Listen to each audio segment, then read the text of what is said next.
Yo, yo, what's going on, man? Today is March the 9th, 2023. It's your boy Chris, and this is the ChrisBeCappinn NBA show. I'm live on Twitter right now. I'm also live on YouTube as well. As you guys enter, it's 126 people in the space. The number will probably continue to grow.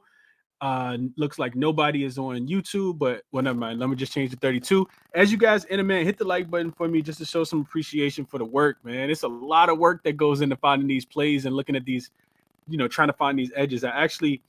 Um, actually was just capping some more right before the game, right before I started the show. Trying to, as one more angle, I think I might add a little sprinkle to on the card today, but it started off as a light day, man. I didn't really like a lot on the card for today, but ended up finding some plays that I like, and I also feel like it's still some meat on the bones for some of these totals that's changed already, and I want to kind of jump into it. So as always, like I said, hit the like button for me if you guys can, and let's get into it. Real quick recap of yesterday, as I always do. I did go 1-1 officially yesterday, so the Atlanta Washington over 234 and a half did cash. It cashed late because Washington couldn't score at the beginning of the fourth quarter. But I told you guys I liked the over all the way up to whatever the current number was. I think it was like 237, and they cashed that as well. So that over cashed. And then I had the OKC and the Phoenix game to go over the 233 and a half as well, and got hooked there.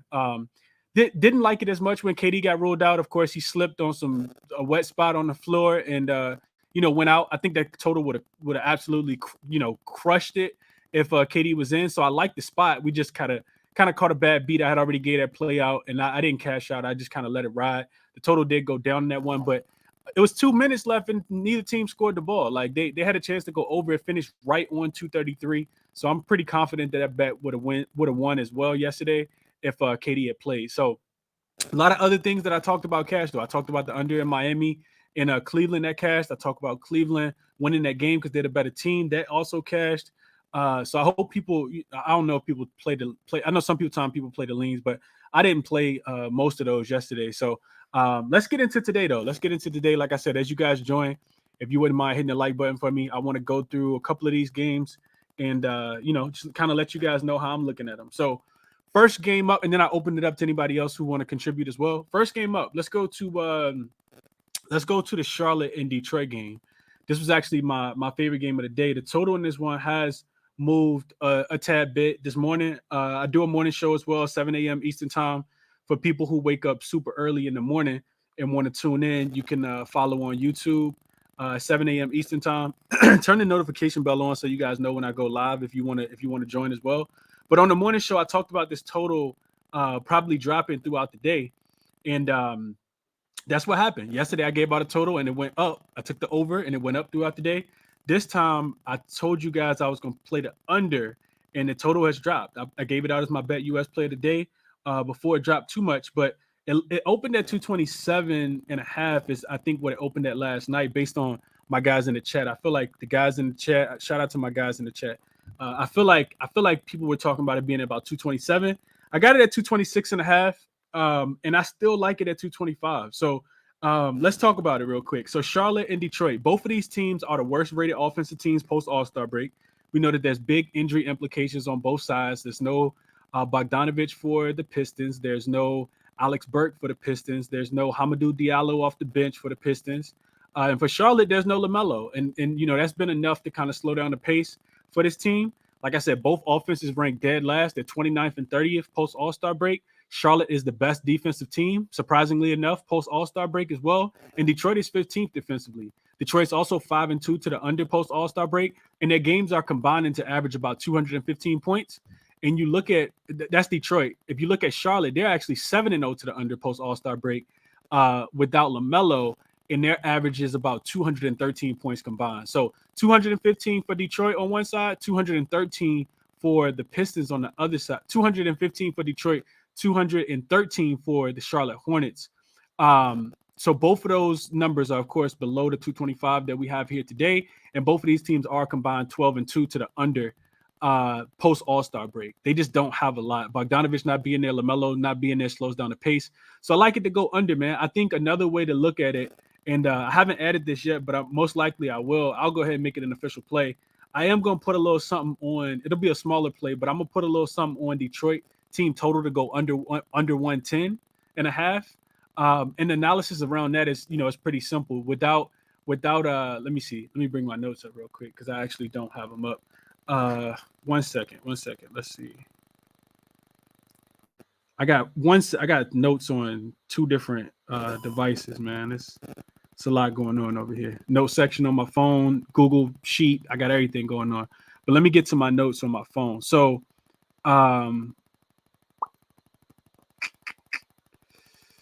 let's see. Damn, I don't see him. Hold on. I got some notes on that I want to share with you guys. Give me 1 second. Today is the 9th, right? Yeah, today the 9th.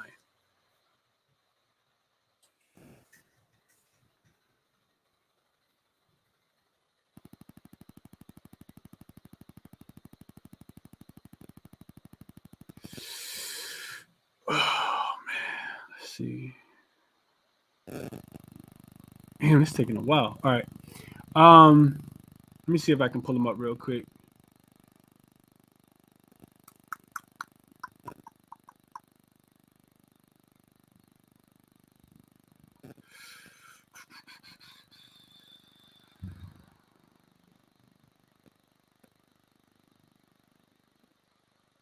Okay, here we go. I needed these up anyway, so my fault. Y'all bear with me. Let's get to the team total under for the Detroit Pistons. So this is what I got. I gave you guys the breakdown for the full game. Would I still play it at 225.5? 225 right now? Yeah, I would. I would still play it at 225. And I'd probably be the cutoff right there. Do I still like it as much? Nah, of course not. Because if I get the best number, I'm gonna play it at the best number. I don't always like, I'm not going to not play it at 225, but if I played it, it'd be for a smaller play. I hope that makes sense. I do think that this game finishes about 110 to, 103 or something like that, probably in favor of Charlotte. I do think Charlotte wins this game as well. But as far as the team total under for Detroit, so I talked about the Hornets being the first rated defensive team post All-Star break. They're allowing just 107 points in those 7 games after the All-Star break. I'm sorry, in 4 games after the All-Star break without LaMelo. The only team to go over 110 was the Orlando Magic. This Charlotte Hornets team, surprisingly enough, held the Knicks under 110, the Nets under 110, and the Suns under 110 as well. You look at the Pistons, they're only averaging 104 points per game in 7 games without Bogdanovich this season. They're 5-2 to the under on their team total without Bogdanovich. And the Pistons are also without, I talked about it, they don't have Alex Burke. They don't have Isaiah Stewart. They don't have Hamidou Diallo. And they're getting Jaden Durham back, which is also better on the defensive end. And Killian Hayes, who's not the greatest offensive player, doesn't scare me a lot at all. Also think if we get Killian Hayes points, rebounds, and assists, we could potentially look under on that spot as well. Might be another sprinkle play. So potentially 3 plays in the same game. I took the under full game at 226.5, gave it out as my best bet earlier on the show and for the bet US player today. I also am going to play a smaller play, but Detroit team total under 110. And I'm if I get Killian Hayes PRA, I'm probably going to play that under, another small play as well. But I don't trust Killian Hayes. It'll be his first game back, and I expect Charlotte to be able to limit him offensively. So that's what I'm looking at for that game. The next game I want to talk about is the Orlando and Utah game. I'm not really interested in that game. If you guys got anything, you feel free to share. It's too much injury stuff going on in that game, so I didn't really look in that one. The next one might scare people a little bit. The Houston and Indiana game. So this game opened at Indiana laying 9. It's up to 10 on some books. It's 9.5 at other books. The total hasn't really moved. I don't think people know what to do with it. It's 236.5 is what it looks like. It opened at somewhere in there, and the total's still about the same. So this was a pretty easy cap for me. The first thing I did was I looked at the Rockets. So the Rockets going to be without Kevin Porter Jr. today. They've struggled without him all season long. I think KPJ, he's already been ruled out with the thigh injury. And without him, post All-Star break, this team, the Houston Rockets, are 0-3 straight up and against the spread. They're losing by average of 17 points. You look at the first thing I did was I looked at the Rockets as road dogs when they're catching 9 points or more. They're only 3-15-1 against the spread. So, that's an indication that, why the Pacers are laying so many points in this spot. Their opponents are 13-6 to the over on their team total when the Pacers are laying 9 points. I'm sorry, when the Rockets are catching 9 points as road dogs. including 9-1 in the last 10 meetings. So 9 times out of the last 10 that the Rockets were pretty much double-digit favorites on the road, double-digit dogs on the road, their opponents has gone over their team total in 9 of those 10 games. You also look at I looked at the total in this one in conjunction with them being a dog of this, of this size, 9.9 points on the road.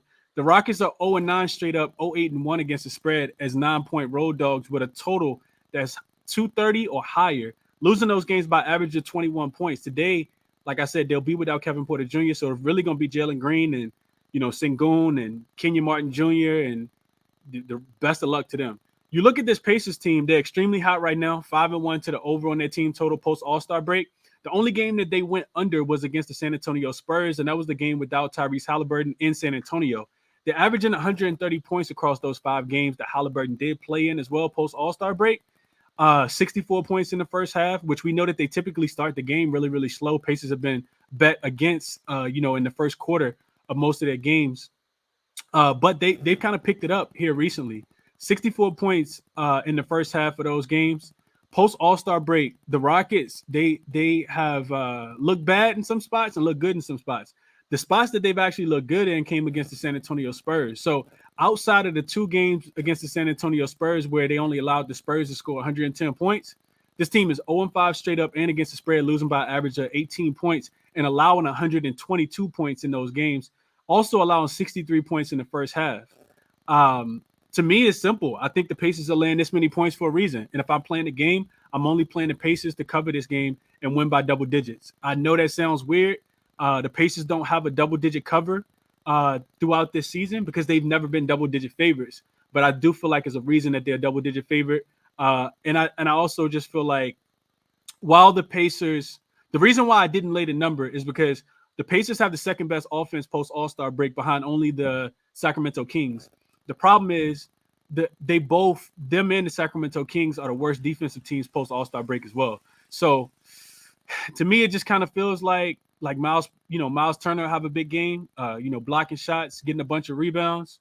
And, this Houston Rockets team really struggles to shoot the ball. And we know what the Indiana Pacers do well. They shoot the ball. Halliburton averaging, almost 4 threes a game post All-Star break, shooting it at about 48%. And, I think, most of the world probably thinks Buddy Hield is due for a really good game as well because Houston Rockets are, bottom 5 defensive team from 3 as far as defending the 3-point line, as far as attempts, and as far as percentage-wise. So the only way I'm playing that game is I'm looking at Halliburton assists, Halliburton points. His points plus assists, I think, is 33.5. I couldn't talk anybody off his points. I think he's cleared that every single game post All-Star break. It was 22.5, and it was kind of juiced, like minus 122, I think. And Buddy Hield, looking at Buddy Hield, points. I'm sorry, Buddy Hield threes. It's not a lot of value on his over 3.5. I think it's like minus 130, but it should be a game where he hits 5, 6 threes. Couldn't talk anybody louder in his threes today. If he hit 8 or 9 threes, it wouldn't surprise me. We got to keep in mind that this is the same Houston Rockets team that just gave up, I think it was 8 or 9 threes like 2 weeks ago to Desmond Bane. Before that, they gave up 12 threes to Dame. Before that, they gave up 12 threes to Clay. So if somebody hits 12 threes, 8 threes, 9, 10 threes, don't be afraid to ladder. Of course, keep your units, appropriate, but don't be afraid to ladder whoever it is that you think is going to go crazy for the Indiana Pacers. It should be, a relatively fast-paced game. The Pacers have been really pushing the pace, and I think that they get to their team total today, but I didn't play anything officially in the game. I really had to talk myself off of not playing the Pacers because it does feel like the Pacers will win this game by double digits, even though I've never even thought about laying double digits with the Pacers. So that's my kind of cap on that game. The Warriors and the Grizzlies game is next. So the spread in this one, what you guys see on the screen, I didn't change the banner. So it's still 2.5. So I think I got 2 on the screen, but looks like the spread is moving towards Golden State. They opened as 1.5 point favorites. They're now 2.5 point favorites as a road favorite, which is scary. We know that the Warriors do not perform well on the road. The Grizzlies will be shorthanded today. The total hasn't really moved at all, 235.5, and it's kind of stayed there. So the Warriors, they are just 7-25 straight up on the road this season. In all 7 of those games that they won, the total went over. But in the games that they lost, the total actually is 16-8-1 as well. So just an over team on the road. Excuse me. They're also coming off a really bad road loss where they were another road favorite yet again against the Oklahoma City Thunder. I think they gave up almost 150 points in that spot. Um, and they are also so on the opposite side, the Grizzlies. 5 home games without Ja this season. Memphis actually plays at a little bit of a faster pace, but their points, they don't score as many points. They're only averaging 115 without Ja, whereas with Ja, they're averaging 119 in 26 home games versus 5 without him. They're only averaging 115. Memphis also plays better defense without Ja. They had a defensive rating of 107 and were allowing 119 points in 26 games with Ja.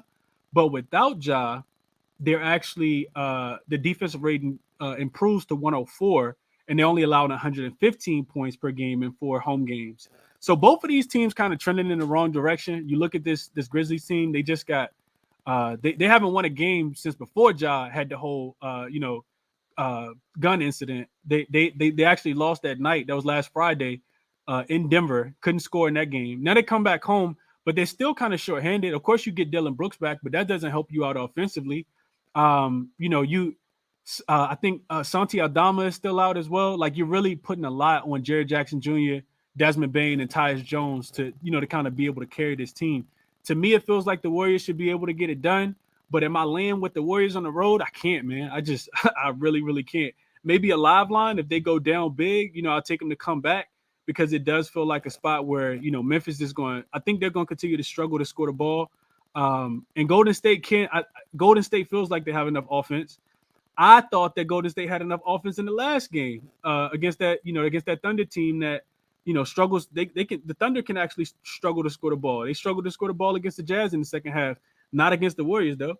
So this is a really conflicting game. I'm conflicted on the total as well because I want to play the under, but it feels weird to want to play an under with Golden State on the road, just how bad their defense has been. So I didn't play the total, but I do lean towards the under. Like I said, it really hasn't moved much. The team totals for each team. So the books are anticipating that the Warriors are going to score 118 points, 118 and a half points, and 119, and that the Memphis Grizzlies are going to score 116. If I'm looking at that, I think it's a play towards the under. I don't feel like the Grizzlies should score 116 given the current roster that they have. But I do feel like the Warriors could go over their team total. Like Steph, it's his third game back now. He just had a 40 piece, against the Oklahoma City Thunder. Clay could get hot. So yeah, I'm still kind of conflicted on the total. So not a lot in that game. Next game up, and the last game I actually wanted to talk about, I think. Yeah, next game up, and the last game I actually want to talk about is 2 games. I want to talk about the Brooklyn game real quick. And I just real quick on the Brooklyn game. That was actually the one I was just looking at. Let me see if I can find my notes. So yeah, so Brooklyn and Milwaukee. This total opened at 228. It got bet up to like 234, and then now it's coming back down. It looked like it's back up to like 232 is the highest number I see, and I also see a 231. So it's in between, kind of fluctuating in between. The spread in this one did come down from the 13 points to the 9.5. Of course, there's big, major injury implications in this game as well. The Bucks will be without Giannis. Jrue Holiday did get ruled in. The Bucks have been on a tear lately as well. They are at home again today as a 9.5 point favorite. You look at this Brooklyn team; they're kind of sitting this one out. I don't think Brooklyn wants to win this game. I mean, clearly they don't want to win this game. They're sitting Cam Johnson. They're also sitting Nicholas Claxton, and they're sitting Spencer Dinwiddie as well. This is the first leg of a road back-to-back for them. They play, I think, in Minnesota tomorrow. I want to say. I think they play the Timberwolves tomorrow. So one thing I looked at was, and I talked about this last week on the show, was road dogs on the front end of a back-to-back in conference games after the All-Star break so far this season. Those teams are 8-2 to the under, and 8-2 to the under on their team total as well. You look at this Bucks team; they are 3-2 to the under at home when they have Giannis in, and they have when they have Giannis out, and they have Jrue Holiday in. those games are averaging about 225 points combined with Giannis in. I'm sorry, with Giannis out, Drew in, and the Bucks being at home. Total is going about 225 points. Um, the reason why I didn't get there is because it feels like a throwaway game, but I do kind of feel like the Nets are going to struggle to score the ball, which is why I want to take the under. I don't like it. I mean, I know that the Nets just got Nerlens Noel, which, he'll be helpful without Nicholas Claxton being there on the defensive end. And I still feel like the game goes under. I just haven't pulled the trigger. That's actually the last game I was actually just looking at before I started the show. Just something I found earlier when I was doing Let's Cap with RC, and it just kind of stuck with me. So still kind of looking at that one. To me, it feels like Brooklyn should win this game. I mean, it feels like Milwaukee could win this game, like 118 to like 102 or something like that. Like, I feel like Milwaukee is the right side. They still do play well, and they've covered, I think, 5-0 against the spread as a home favorite without Giannis. So they still cover spreads. It might be 4-0-1 with a push or something like that, but they still play well and they still cover spreads really, really well on the road. At home without Giannis. So just because Giannis isn't in, that's not necessarily a fade spot, especially when you look at, where the offense is going to come from this Brooklyn team. I just feel like Brooklyn's going to, have trouble scoring. Maybe a look at their team total as well. I think it's 110. It's 111.5. I feel like they're going to struggle to get there without Cam Johnson, without Spencer Dinwiddie. I know they still got Cam Thomas. I know that they still got Mikal Bridges, but I just don't.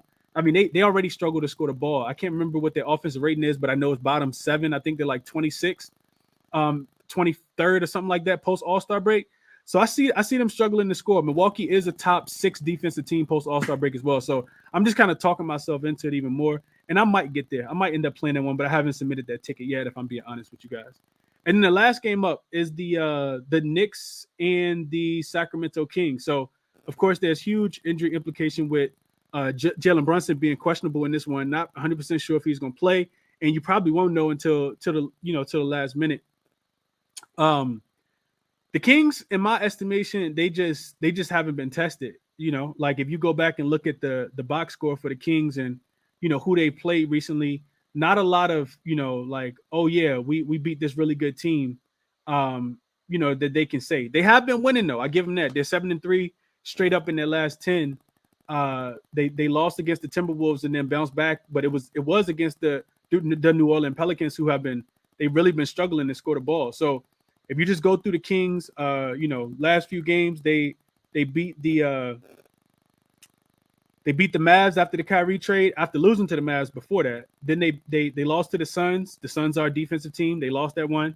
They beat the Blazers. The Blazers played no defense. They beat the Clippers after they got Westbrook. The Clippers weren't playing any defense. They beat the Thunder twice. Thunder played no defense. And then at the start of March, they beat the Clippers again. The Clippers were on the second leg of a back-to-back in that game. They lost to the Timberwolves, who do play defense, and then they beat the Pelicans. So, just looking at where these teams kind of stand, the Knicks are a top 6 defensive team in the NBA right now. They're also top 6 offensive team in the NBA. I think they're top 5 defensive rating over the post All-Star game as well. And they're coming off a double-digit home loss as a favorite, as a home favorite in a double-digit loss. So to me, it just kind of feels like if you're going to play the Knicks in this one, you probably want to look at them early. We know that they can fade in the second half. I was on Knicks full game in the last one. They built the 17-point lead and then just kind of blew it out the window towards the end of the game. So I think if you're playing this one, you're definitely taking the Knicks in the first half just to be safe. Haven't put it in yet because I do want to make sure Brunson is in. But the Knicks, they've been the best first half team all season against the spread. They're 45-20-2 first half overall. That's the best record in the NBA. And they're also 20-12 first half spread. And that's on the road. They have the best ATS record on the road and the best ATS record overall as well. And then if you look at them after a home loss, when the next game is on the road, they typically play extremely well in the first quarter and the first half of those spots. And like I said, this one is pretty simple. I feel like the Knicks have been, they've been the team that's been playing against the better team. So to me, I feel like they should be a better form. Another reason why I lean towards the first half is because if the Knicks are going to be influenced by traveling to the West Coast, it's going to be because it's going to catch up with them in the second half of the game and not necessarily the first half. The Kings have been at home. I think this will be their third straight home game.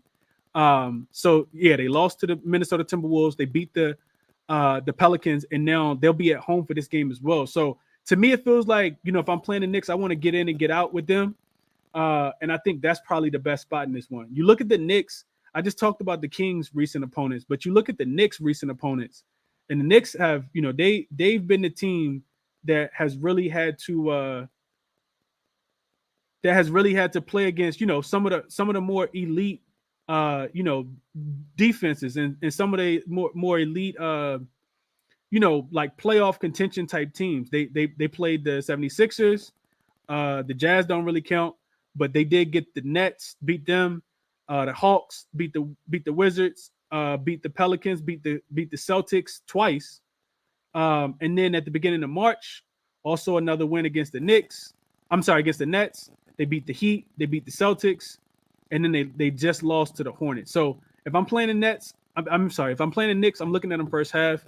But like I said, I do want Brunson in. I want Brunson in more in this one. Also, De'Aaron Fox is still a little banged up. I know he's going to play today, but don't be surprised if De'Aaron Fox not 100% dealing with that hamstring injury. So that's what I'm on today. That's what I like. Just a quick recap, and then I'll turn it over to whoever else who wants to play. Jonathan Kuminga just got rolled out for the Warriors. But just a real quick recap of what I was talking about as far as a look in, my top look in every single game. I'm not playing Utah and Orlando at all, so I don't have one in that one. Detroit and Charlotte, I played the total under 226.5. I still like it at 225. I'm also going to play Detroit team total to go under 110, if you guys want to ride with me there. Under 110.5 is what Detroit team total is. Haven't put that in yet, but I am going to ride with that. That's going to be an official play. And if I get Killian Hayes PRA, I am definitely taking the under on Killian Hayes as well. But I haven't even checked to see if that's there yet or not. Houston and Indiana, the strongest lean would be Indiana minus the 9.5. I know it's a big number, but I think it's a big number for a reason. And the Rockets will be without KPJ today. So I think they'll struggle to score the ball, even on an Indiana team that, can give it up offensively. So that's where I'm looking at in that game. Indiana, either team total or, them minus the 9.5, but I didn't take either one of those. I think the team total over is probably the best look. I feel like the Pacers continue to score the ball against a Houston team that just really struggles to get stops on the defensive end. Brooklyn and Milwaukee, strongest look would be towards the under. Brooklyn,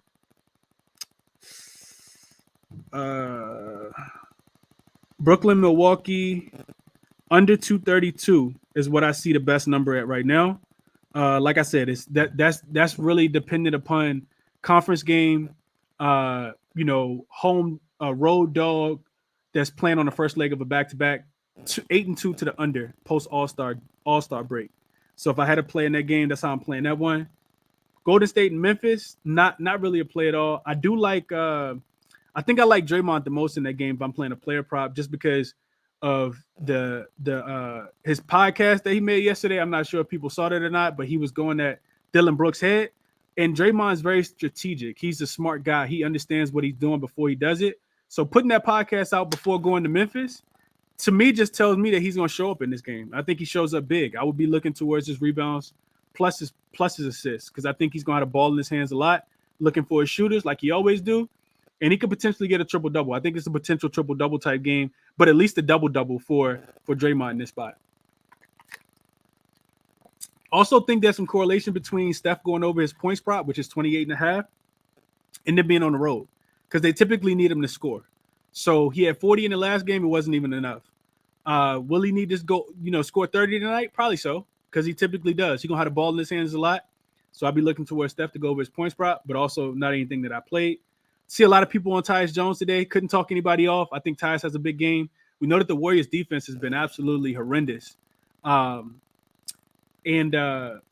sneaky look that I didn't play, but a lot of people probably not gonna like this, but Dylan Brooks has actually been the guy that's been the beneficiary of all of the injuries and the 3-point shots. Dylan Brooks is averaging 10 threes a game over the last 2 games since everything has kind of happened with Brandon Clark, no Ja Morant. he's been the guy that's been the beneficiary in getting the actual 3-point shot. So he's making 3 a game, and now he comes back home. And he says some stuff about Golden State as well. So he'll be relied upon to actually score the ball. Will he do it? I'm not 100% sure, but I think a sneaky look might be Dillon Brooks. If you go check his game log, he has hit at least 2 threes, I think, over the last 3, 4, 5 games, something like that. So Dillon Brooks in that game. And then the Knicks in the first half, man, against the Sacramento Kings. Like I said, I told you guys why I like that one. Knicks, I feel like, just are the better team right now. And I feel like the Kings can't stop a nosebleed with a beach towel, if I'm being honest. So that's the way. But I do want Jalen Brunson in if I'm playing the Knicks first half. So those are my looks for the game. Hit the like button for me if you guys can. Subscribe to the YouTube show. I'm doing another one in the morning at 7 a.m. as always. It's also recorded on all podcast streaming platforms. So check me out there as well.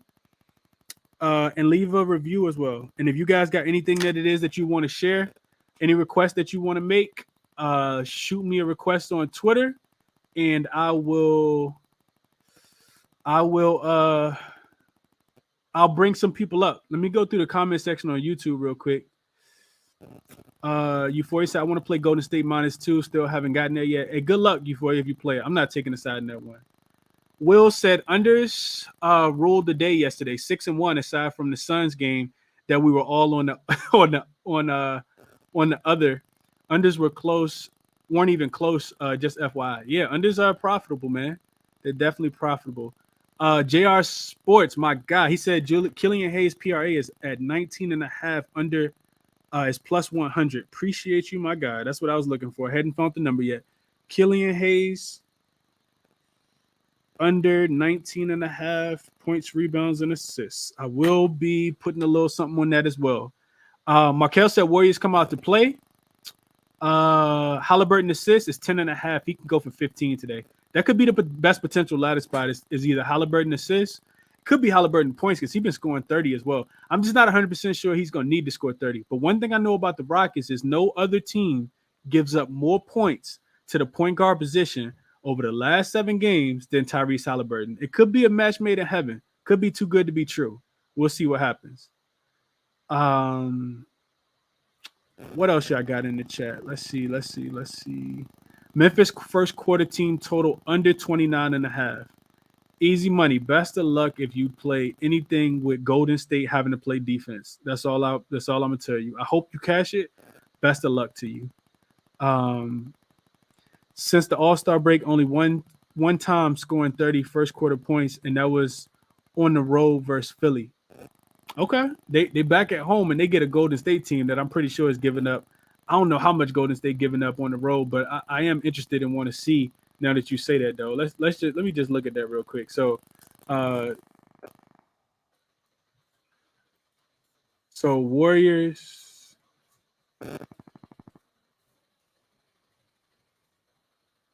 So when the Warriors are favored on the road, they're giving up 27.3 points. Oh, hold on. Never mind. I knew that. I was like, hold on. Something ain't right here. Hold on. I got 2003 in here. Hold on. This year, Warriors are giving up 30.5 points on the road as a favorite, just so you guys know. Let's see. In conference games, they're giving up 30.0. So right on that number. Don't leave a lot of room for margin, easy money, but I hope you cash it. I definitely hope you cash it.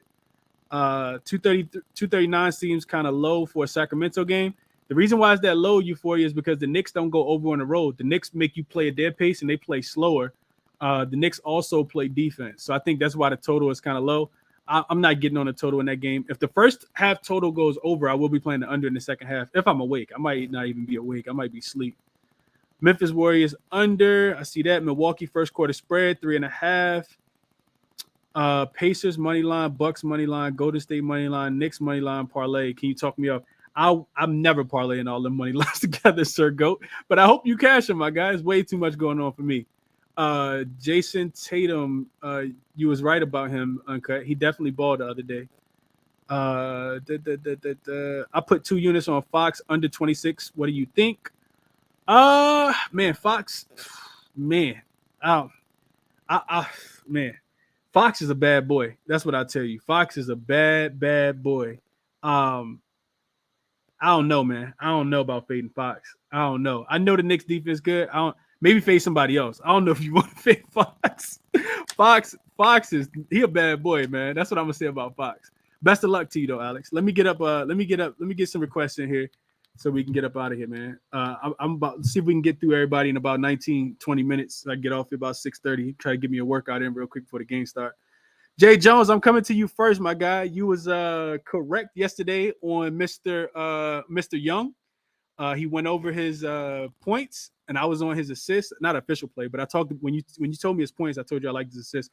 Ended up playing his assists as a personal play. They cashed as well. The 9.5 was plus 100 when I finished the show yesterday. What you got for us today, my guy? Yes, sir. Yes, sir. He made it a little sweaty, man. He had 15 in the first half, so I'm like, oh, that's cool. He need 10 points. Second half, this man scored like 3 points in the third quarter. I'm like, man, Trae Young doesn't do it to me again. Just make it sweaty. Mm-hmm. I mean, that's what he does. But fourth quarter, he became a little bit more aggressive and knew that they had to, they weren't losing that game. So deep step back threes, free throws, all that good stuff, Jay. I was happy it played out like that. So he definitely cashed. Before I get into my play of the day, I did hear somebody just mention something about taking De'Aaron Fox under. I've seen some people talk about taking his under, and I have to agree with you, man. That's a bad motherfucker. I would not take him under, bro. Especially, I see they're talking about his hamstring and everything, but I just don't think Fox would go if he wasn't, prepared to play. And then another thing is, like, if he gets his minutes, you give him, 30 plus minutes, 32 minutes, which I expect. He's going to cover his prop. Especially in the fourth quarter. So I like Fox tonight a lot, especially if Brunson sits, because I've seen people talk about, taking his under since Josh Hart came, like point guards aren't doing this, point guards aren't doing that. But if you look at it, Tyler Hero gave him 29, Terry Rozier gave him 25, Kelly Oubre gave him 27. There was another person that gave him 20-something. I'm like, man, like, they can still get cooked by a guard, and then you got De'Aaron Fox that's just a straight scorer that's going to, do what he wants on that floor at the end of the day. He's going to shoot, and he's gonna get in that mode, especially if you think you're going to stop him. That's when he plays a little bit better. So taking a under on Fox, I think, is always a little sketchy, so just wanted to put my input on that. And then secondly, I'll just get into my play of the day. I am on Steph Curry. I'll be taking him for 25 points and parlaying that with 4.5 assists at minus 115. If you look at Steph, the last 20 games, he's averaging around 34 minutes per game. So when you take him at, if you look at his props with 32 plus minutes of play, he's been able to cover this 25 and 10 straight, averaging 31.5 points per game. Over the course of the season, he's covered this prop in 84% of his games as well. And then if you look at the assist, he's been able to average 6.8 assists on the season, covering his prop in about 75% of his games. So I love for him to do that.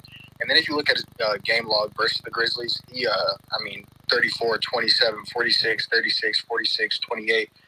They're coming off back-to-back losses. I know they're terrible on the road, but this is a must-win game against a short-handed, Grizzlies team. They got to take advantage of this.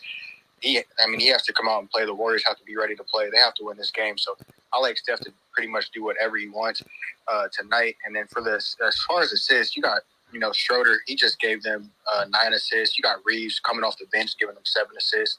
Russ had 6 assists in the game prior. Jamal Murray had 9 assists in that game prior. And then the last time the Lakers played him again, Schroeder had so this was last week. Schroeder gave him 10 assists, and then Reeves came off the bench and gave him 7 assists as well. As far as points, I'm not really worried about Steph Curry. And like you said, when it's on the road, if anybody's showing up on the road, it's Steph Curry. He's been able to cover 25 points, no problem on the road, pretty much all season. So I like Steph a lot tonight. So it's 24.5, parlayed with 5 assists.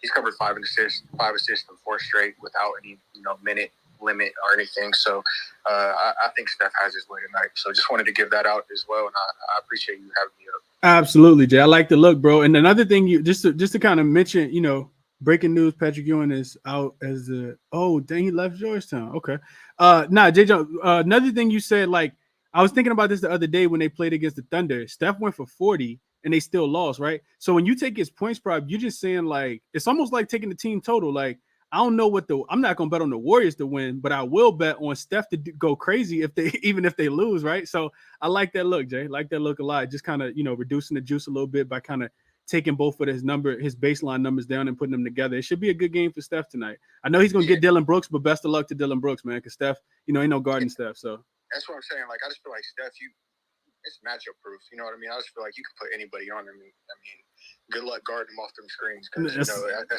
where he get his buckets. That's a fact, and we know what that offense is like by Coach Steve Kerr. Like the look, Jay. Appreciate you sharing it, bro. Best of luck to you. Absolutely. Let me kick it to Cam next, and then Stefan, I'm coming to you, and then Dream, I'm getting you up. I got you up next, Dream. Cam, coming to you first. I'm just going in order. What up, Cam? Yo, what's good? Not bad. How you doing? You good today?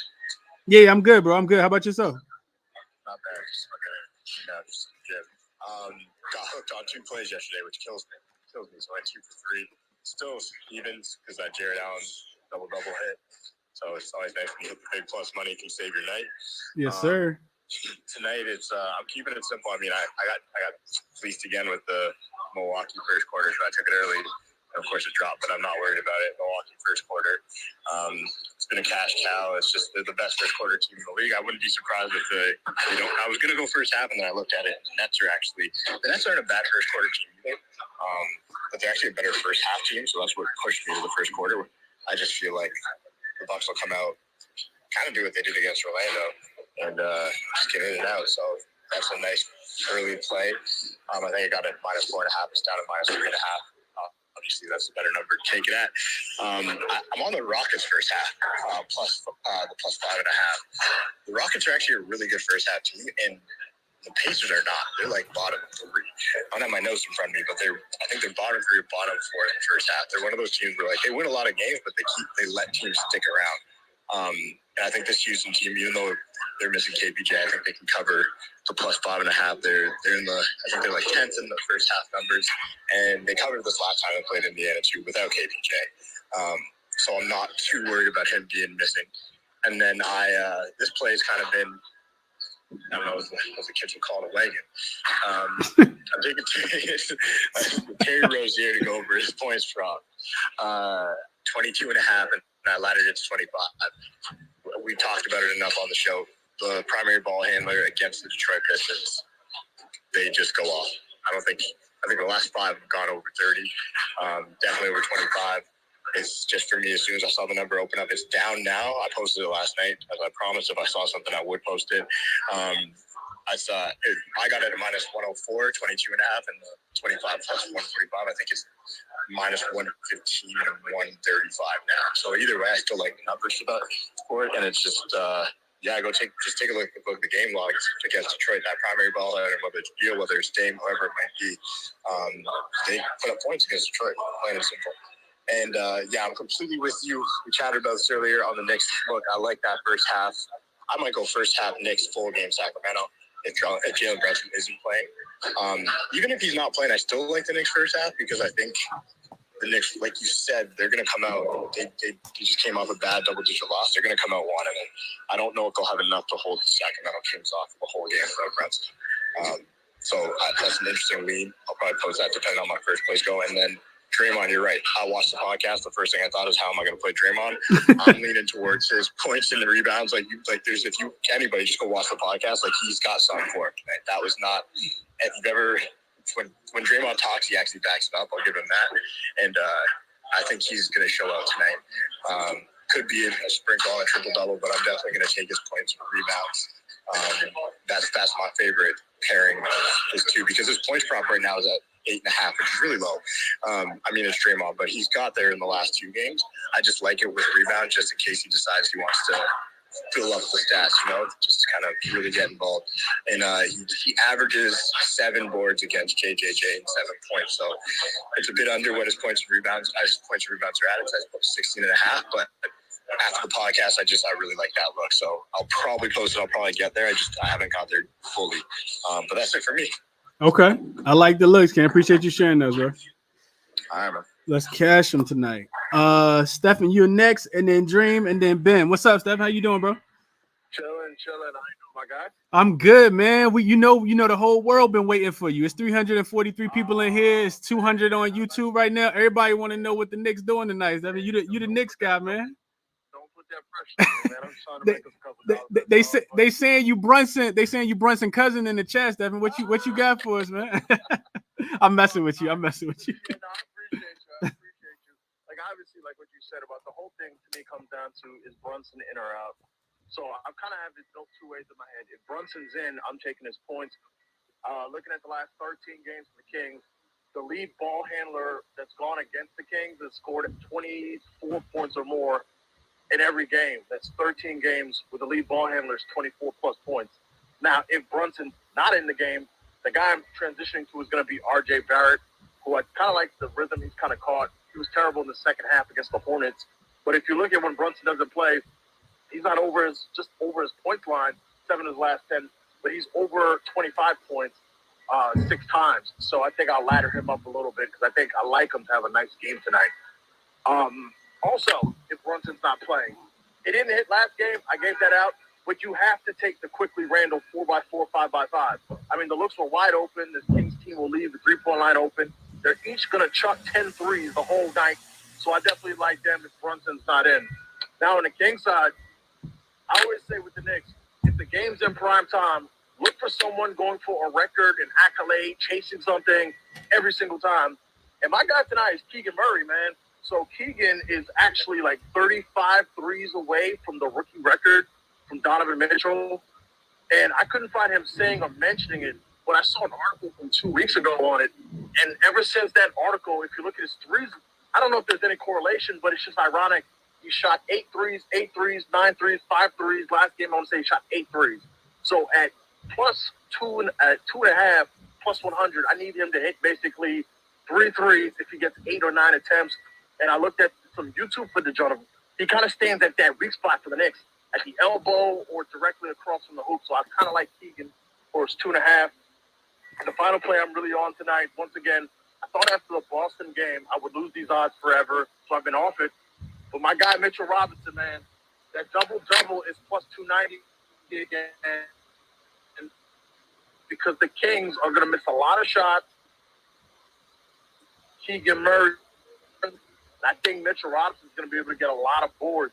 It scares me because Mitchell gets a lot of his points off of offensive rebounds, and the Kings give up the 4th fewest, so that does scare me.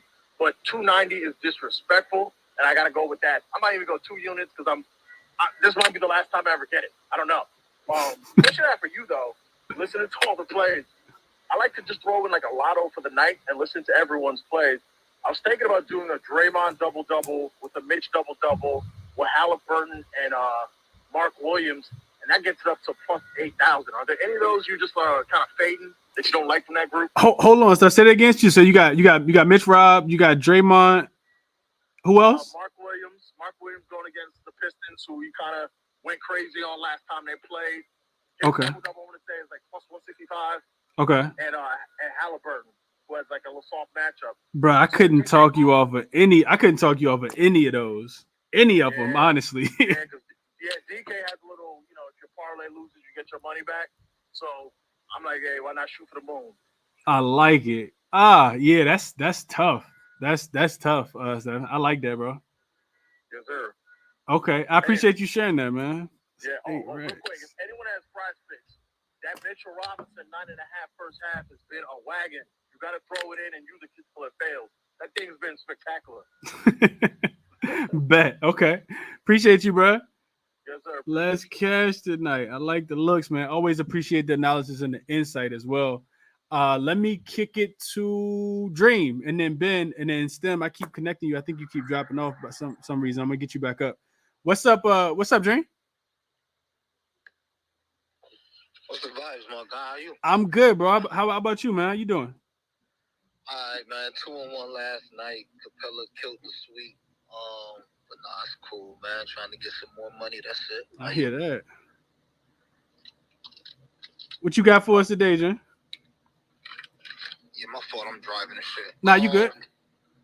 So, first play, I took the Nets, and And the Pacers first half money line, it come out the minus 124. I actually think it's a trifecta spot for both of them teams, to be honest with you. But I ain't want to put all them units out there, so I just took the money lines and combined them for the first half. What first halves are there? The Pacers money line. And not the Nets. I'm tripping. I was about to say you gotta explain it to me, bro. Yeah, I appreciate it. I ain't got my notes in front of me. Nah, the Bucks. Thank you. Okay. They both minus 280 and they come out to minus 124. Okay. Again, I think it's a trifecta spot for both of them. So I just did that. I figured that was the safest way to play them. I'm on my guy Sagun.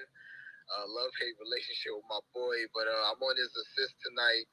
You could have got him at minus 122. I swear, FanDuel, they ain't shit, man. As soon as I was putting my bet in, that shit went from minus 122 to minus 140. Like, dead ass. So, I still played it. Can't talk you off, but I'm laddering those, too. I'm going to post the blunt money bets on my page, but that's definitely one of them. The main reason behind this is I just feel like this is a game where somebody is going to go crazy. Y'all talked about Hallie. Y'all talked about Buddy Hill. Jalen Green, he could go crazy tonight because as much as Miles Turner get blocks, he really don't be protecting the rim, if that makes any sense at all. People get what they want against them. And Sagun, like, the fact that KBJ is out, now the offense should be back to running through him. And if Jalen Green has a big game, it normally correlates with Sagun getting his assists because they do a lot of dribble handoff action from the high post. So long story short, without trying to sound too fancy, Sagun gonna get the ball by the foul line. He gonna turn his back, hand it to Jalen Green, and Jalen Green gonna shoot some shit up. He might make it, he might miss it, but I'm expecting 20 to 25 shots. So I love Sagun over his 4.5 assists. I laddered it all the way up to 10. On DraftKings, I did 10 of his assists with 5 Halliburton assists, and I got plus 1,700. And I did the same thing with 8 and 5, and I got plus 500 on DraftKings. I'm not sure where it's at everywhere else. Let me see. The Nets team total under. So I heard y'all talking about the under. And honestly, I don't trust the Nets defense with all those guys out. I feel like the Bucks might just go crazy, but I don't trust the Nets to score with all those guys out, even though they got their best scorer. And I will be looking for Cam Thomas props because he could go for 40 tonight. But aside from Cam Thomas and Mikal Bridges, I don't know how they score. They don't even have Claxton in there to get second chance points, second chance rebounds. So I really like the team total under. It's lined like all those guys are in because the team total under's been around. The team total line been around that line the last 5 games, so they acting like all those guys are in. And the Bucks they're a great defensive team. I know they lose it. They don't have Giannis tonight, but I still trust them to play a little bit of D tonight, so I took that under. So let me see. So going under. Tyus Jones over 15.5 points. So long story short, if he's gonna get 30 plus minutes, I'm gonna play this. Teams play drop coverage on him, so he loved the pick and roll, and normally they let him shoot coming off of it. So that lends itself to him getting a bunch of them floaters that he's pretty good at. He gets some 19-footers if he want, because teams are sagging off of him when he come off that pick and roll. And plus, he's been shooting the 3 well, so I love the over 15.5 points. He's covered it his last 2. And I think that correlates with him getting a bunch more usage. So that's what I'm on. I can't talk you off of Jalen Green going for 40 tonight. I got him at 35 plus 1,100. And Buddy Hill, like y'all said, I can't talk y'all off of Buddy Hill. You can get him 7 threes at plus 600 at PointsBet. But the last thing I want to say is just to kind of, I guess, promote PointsBet. I do this all the time, so if you follow me, you know the vibes. Like, I feel like somebody going off today. I feel like this slate is a boom or bust slate. So it's either going to be a lot of bullshit or it's going to be a lot of the 40-point games that, we don't have a few of them nights. So PointsBet allows you to bet live on guys scoring 35, 40 points. You can get some great numbers. Like, if somebody had 14 first quarter points, they'll still have their 40 at like plus 500, plus 600. So just something to look at. I'll be looking at them live spots all night. Appreciate the time. Hey, Dream. I love the looks, bro. I got a question for you real quick, though. So So I don't know if you was in here or not, but I was talking about the under for the Brooklyn game, with the Bucks, right? So you said Nets team total, which I was also looking at as well. I mentioned that earlier, under 110.5. If so you said that, and I was thinking we on the same wavelength, James. You said that you're not 100% sure you want to trust the Nets defense to be able to stop the Milwaukee Bucks, right? So that's why the game could go over, which is why you'd be looking more towards the Nets team total under, right? Yeah, and I don't even want to say that's why I could go over, because people way smarter than me on the under, but that's why I'm too scared to play the under. Right. No, so this is my question for you, Dream. What's the anticipated score for today? So no Drew Holiday in, but no Giannis. And you coming off a win against who they play last, the Orlando Magic, blew them out. You just kind of rolling right now, everything going your way. What's the what how you like? Give me what you think the final score gonna be? Guesstimate it for me, Jay. 122 to 104.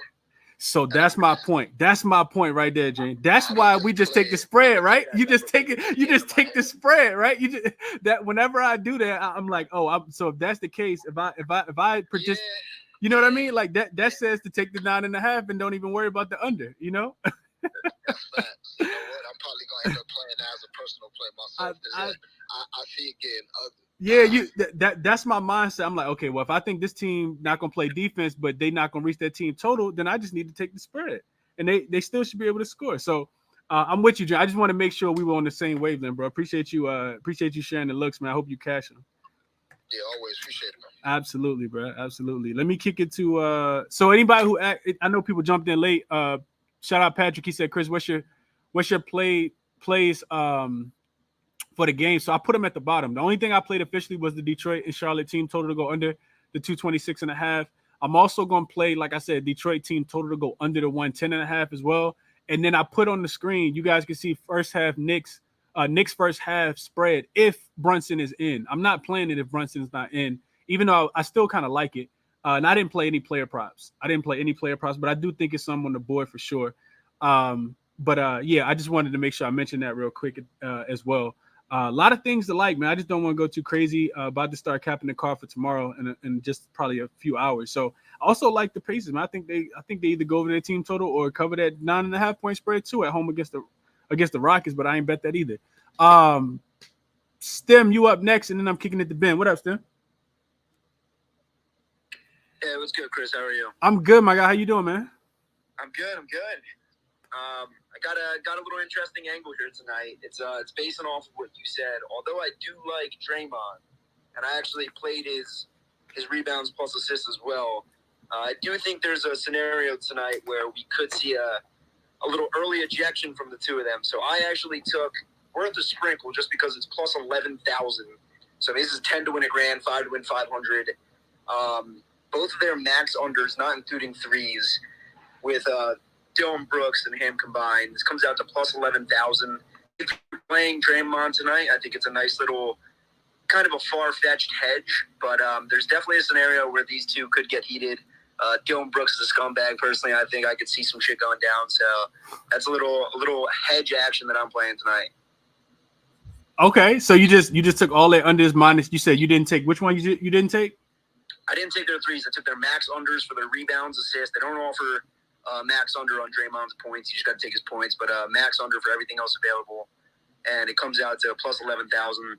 So far-fetched hedge, but there is a scenario where something goes down with them tonight. Got you. So what Stem's saying is just in case, Draymond just in case he see Dylan Brooks and Dylan Brooks rush him before they tip the game off, we all cash. It's like, no, I'm just kidding. No, I'm looking for some first quarter, second quarter beef. Both of them toss. We have a night. Right. No, for sure. Yeah, I mean, some of those things are definitely worth a sprinkle for sure. I appreciate you sharing that look. With a real play then, because that's very far fetched. But he was already talked about. But Cam Thomas tonight, I think could have the green light to do as he pleases. There's not many players that they have available tonight with Dinwiddie, Cam Johnson, Royce O'Neal, Claxton all ruled out. Cam could have himself a night. I like him plus 650 on FanDuel, top point scorer. Also, Seth Curry's another look. He could have a nice little night, too. I haven't seen his props anywhere yet, but I'm looking for them. But I think Cam could have a nice night tonight. I could not talk you off, man. If y'all can find them cam lines, they probably going to be worth at least putting a sprinkle on for sure. Like it, Stem. Appreciate you sharing that. Ben and then Josh, and then we're going to wrap up. What up, Ben? Hey, Chris, how you doing? I'm good, my guy. How you doing, man? I can't complain. I haven't been in here much, but I think we got some spots tonight that we can win on. Okay, what you got for us? So we'll start with Michael Bridges. So Michael Bridges has been a wagon lately. I don't know who's been paying attention, but obviously he's been scoring a ton of points since he's been traded over to Brooklyn. If you look at the game logs, basically the only time that he goes under this 24.5 line is when he's got an extreme negative matchup. And actually tonight he's got a real positive matchup. So I'll get into some numbers. Whether he starts at the 2 or the 3, which is what he's been starting at, those are both positive matchups against the Bucks. Both of them are scoring a little over two extra points per game over their 30-day average against the Bucks last 30 days. And then, I actually think that, Seth Curry kind of likes to play off the ball. So the offense might go through Michael Bridges tonight. So whether you want to put him as a primary ball handler, secondary ball handler, or spot-up wing, all of those are huge positive matchups against the Bucks as well. And then we get to Michael Bridges' volume over the last, Hey, Ben, how do you spell his name? What? How do you spell Mikal Bridges' name? Mikal. How do you say his name? Mikal. There you go. Yeah. keep going, Ben. Sorry, I didn't know I was getting fucking corrected while talking here. He's had 20 shot attempts 3 games in a row, averaging 21. And he's had, I believe, 8 free throw attempts 5 games in a row. If we're going to forecast his volume for tonight, odds are he's probably going to take more shots than that, right? Look how many guys we got sitting that usually are at least medium to high usage players for Brooklyn. So I love the 24.5 for Bridges. Next is Halliburton over the 22.5. Houston gives it up to primary ball handlers. I believe primary ball handlers, they're the worst in the NBA over the last 30 days to primary ball handlers, giving up approximately 8.87 points to primary ball handlers over their 30-day average. And if we look at how Halliburton's been getting his points, a lot of them have been coming behind the three-point line. And they're giving up 1.35 threes per game, more above point guard's three-point make average over the last 30 days. So, Halliburton's seen a usage bump in terms of the number of, shots and the shot percentage that, there we go. Perfect. After I talk about Bridges. Halliburton's been, chucking shots up. He's got a huge matchup tonight. Turner does not have a plus matchup tonight. So usually, when Halliburton don't go off, it's because Turner just chucks shots and, the ball never leaves his hands. And then the last play I'm on is Desmond Bane. I know some people have talked about him here. I actually opted for his threes. Every game this year without Ja, Desmond Bane has hit 3 threes except one, and that was last game. So I'm playing the bounce back. A lot of real smart people in here talk about playing bounce back spots for players. And I see this as a huge bounce back spot for Bane in a big matchup. And shooting guards have a plus matchup against Golden State this year from behind the 3-point line, going over their 3-point make per game average against Golden State. 3 threes, I got that at minus 135 this morning. It might be a little more juice now, but those are the 3 main ones I'm on. So Desmond Bane, and then who else was it been right before him? Bridges and Halliburton. Bridges and Halliburton I really, really love. I love Halliburton. Great analysis, Ben. I appreciate you, man. I hope you catch those. No problem. Thank you, Chris. Absolutely, absolutely. Josh, my guy, what's going on? Talk to the people. Hey, what's going on? I share the same sentiments with Keegan Murray. I did not know about that stat line. He's close to hitting a store tonight. So I know we talked about earlier on Ronald's show, but that's something I want to play. And then Draymond over his rebounds. Past 2 games, he's had 13 rebounds in each game. So I'm going to play that on DK for plus 105. Okay. Okay. Yeah, I know we talked about that earlier. Okay. That is, I think that's it, man. It's 6:40. I got to get off here so I can get a workout in real quick. But I appreciate everybody for coming through and for dropping their plays. I'm still kind of going back and forth. I know me and Dream was kind of going back and forth on it. I'm still just kind of looking at it right now. One to take that under in the Bucks in the Nets game. Specifically, like I said, when you get a a road dog in a conference game that plays on the first leg of a back-to-back post All-Star break this season, those teams are 8-2 to the under. But like Dream said, I'm just kind of hesitant with this, I don't know how much the Bucks going to take this game serious. I know that the Nets shouldn't be able to score, but I'm looking at Giannis. I'm looking at the Bucks defensive rating at home with and without Giannis. It looks like it's about, not too much of a difference. They're giving up 115, but I don't anticipate the Nets being able to score 115, and their pace doesn't change much. So I'll probably sit on the sidelines in this one, but I do think the game goes under the 230. And my plays, like I said, are at the bottom. If you guys are watching on YouTube, Charlotte, Detroit under 226.5. Glow Boy Elijah said still like it at 224.5. So the reason why I do a morning show at 7 a.m. is so I can get the best of the number. So am I going to play it again at 224.5, 13 hours after I cap the game? I'm definitely not. If I can tell the way that the line's going to move based on my research, I'm going to play it then and I'm going to get the best of the number. Would I still take it right now? I wouldn't, because I played it 13 hours ago and I got it 2 points higher. But I couldn't talk anybody off of wanting to play it. I still think the game goes under the 220.5. Dream said Cam 30-plus points is plus 1,200. Absolutely worth the sprinkle. The Nets do play tomorrow, though. I do want to make sure people understand that. The Nets do play tomorrow. They play the Timberwolves, too. So it's going to be a spot where you'll get to fade Mikal Bridges. If he has a really great game today, probably fade him tomorrow if he plays extremely hard. If he doesn't have a good game, maybe you take him tomorrow. But the Timberwolves are a really good defensive team, just in case people didn't know.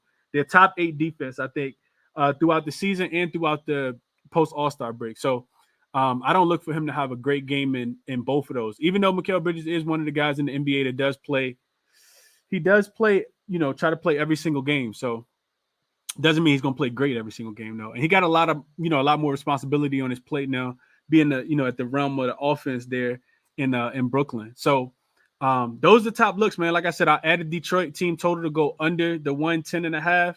Also, Charlotte, Detroit in that game to go under 226.5. Get that one out this morning. And then I'm taking the Knicks first half spread if Brunson is ruled in tonight. Other strong looks that I like that I didn't play, the Pacers to cover that tonight, 9.5. I see the spread moving towards 10. And it makes sense to me. They're supposed to smack up this Houston Rockets team without Kevin Porter Jr.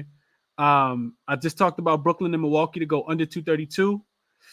And a little sprinkle on Killian Hayes, man. His points, rebounds, and assists under 19.5. I think he's going to struggle in his first game back after missing a few. So those are the top looks that I like.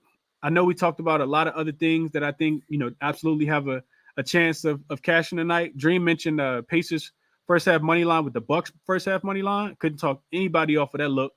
If you want to, do a little 2-leg parlay there. Mitchell Robinson double-double has been something that's been cashing. Shout out to Stephen. He gave that one out earlier and keeps cashing. Also, Keegan Murray tonight is what Porzingis was the last time he was in the Garden, what Kyle Kuzma was last time he was in the Garden. He's that guy that's going to stand out and get the three-point looks. So couldn't talk anybody off Keegan Murray threes tonight.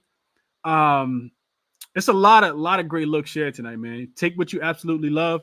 Hopefully your analysis bought, some of this, you already looking at some of these plays as well. So that's what I got for you guys tonight.